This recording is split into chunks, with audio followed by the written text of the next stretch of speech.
नमस्कार प्यारे दोस्तों, आशा करता हूँ कि आप घर पे होंगे और स्वस्थ होंगे। वेलकम करता हूँ आप सभी का हमारे इस चैनल पे yoga for wellness by AP और साथ ही साथ वेलकम करता हूँ हमारे इस कॉन्टेस्ट के डे 10 में।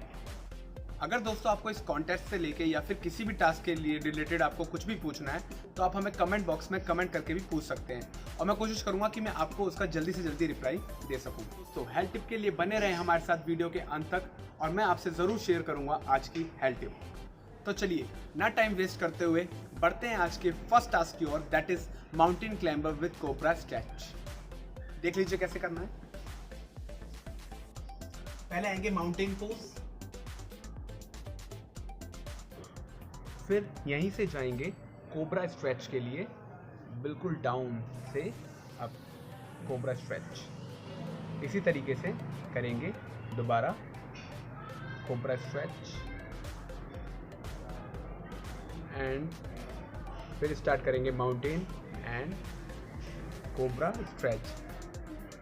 और आप इसकी स्पीड चाहे तो बढ़ा भी सकते हैं। मैंने इसको नॉर्मल स्पीड से स्टार्ट किया क्योंकि ऑल एज ग्रुप्स के हमारे फॉलो करते हैं व्यूअर्स चैनल पे। तो दोस्तों ये हुआ हमारा first task complete, that is mountain climber with cobra stretch. और मैं आपको एक चीज बताना चाहता हूँ कि आप इसकी स्पीड बढ़ा भी सकते हैं अपनी एज अकॉर्डिंग और अपनी एबिलिटी के अनुसार। तो दोस्तों बढ़ते हैं अपने आज के सेकंड टास्क की ओर, दैट इज पादव्रत आसन। देख लीजिए कैसे करना है और इसको making zero in the air भी कहा जाता है, कॉमन एक्सरसाइज। दोनों हाथों के फिंगर्स को आपस में इंटरलॉक कर लें और फिर सांस भरते हुए उठाएंगे 60 डिग्री पे एंड घुमाएंगे गोलाई में क्लॉकवाइज, बिल्कुल आराम से। पैर मिला के रखें। इसी तरीके से करेंगे रिवर्स का अभ्यास। अब घुमाएंगे इसी गोलाई में एंटी क्लॉकवाइज। दोनों पैर मिले हुए हैं, ध्यान रहे, और गोलाई में बिल्कुल ध्यानपूर्वक सहजता से ऐसे ही घुमाएं।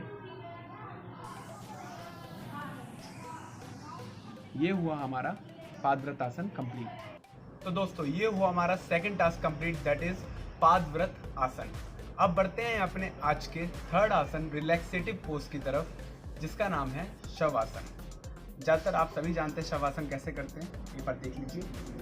सर्वप्रथम कमर के बल लेट जाएं और दोनों पैरों में मैट्स के कॉर्नर जितना गैप कर लें और हाथों में भी 1 फीट का फासला कर लें। शरीर को बिल्कुल शिथिल छोड़ दें।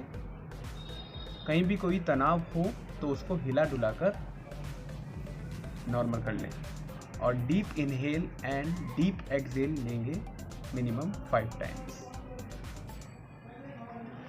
ये हुआ शवासन कंप्लीट। चलिए दोस्तों, जैसा कि मैंने आपसे वादा किया था आज की हेल्थ टिप मैं आपसे शेयर करूंगा वीडियो के अंत में। तो आज की हेल्थ टिप के लिए मैं लेकर आया हूं नाड़ी शोधन प्राणायाम। सबसे पहले आप अपने कंफर्टेबल अवस्था में बैठ जाएं, या तो आप सुखासन, पद्मासन या अर्ध पद्मासन किसी में भी बैठ सकते हैं। पिछले सीजन में मैंने आपसे शेयर किया था अनुलोम विलोम प्राणायाम। नाड़ी शोधन प्राणायाम में मैं आपको बताना चाहता हूं कि वो अनुलोम विलोम प्राणायाम से थोड़ा सा अलग है। अनुलोम विलोम प्राणायाम में आप श्वास पर श्वास पे ध्यान देते हैं, मतलब सांस भरने में और सांस छोड़ने में, फिर सांस जहाँ से छोड़ी वहाँ से भरना और दूसरी तरफ बाईं ओर से निकाल देना। पर एक तरीके से नाड़ी शोधन अनुलोम विलोम प्राणायाम का ही एडवांस है। अगर आप जब अनुलोम विलोम प्राणायाम करते हैं तब आप श्वास पर श्वास पे ध्यान देते हैं, पर नाड़ी शोधन में ध्यान देने वाली बात होती है पूरक, रेचक और कुंभक की। यस, पूरक जो होता है जब आप यथापूर्वक प्रत्यन करके, जब आप सांस को बिल्कुल धीरे धीरे, बिल्कुल स्लो स्पीड में बाईं नासिका से भरते हैं और फिर आप उसमें कुंभक लगाते हैं। कुंभक, आंतरिक कुंभक, जब आप सांस भरने के बाद उसको रोकते हैं अपने इस पोजीशन में, तो आप कुंभक लगाते हैं और अपने फेफड़ों में श्वास को भरा रहने देते हैं। और जब ना रुका जाए, व्याकुलता से पूर्व, आप दाईं नासिका से धीरे धीरे, बिल्कुल धीरे धीरे श्वास बाहर निकालते हैं। जितना समय आपको लेने में लगा उतना ही समय आपको श्वास निकालने में लगे, और उस धीरे धीरे सांस निकालने को रेचक कहा जाता है। तो ये हुआ पूरक, कुंभक और रेचक। जिस पे आपको विशेषतः ध्यान देना पड़ता है नाड़ी शोधन करते वक्त, जो कि अनुलोम विलोम से थोड़ा अलग है। अब देख लीजिए कैसे करना है स्टार्ट नाड़ी शोधन।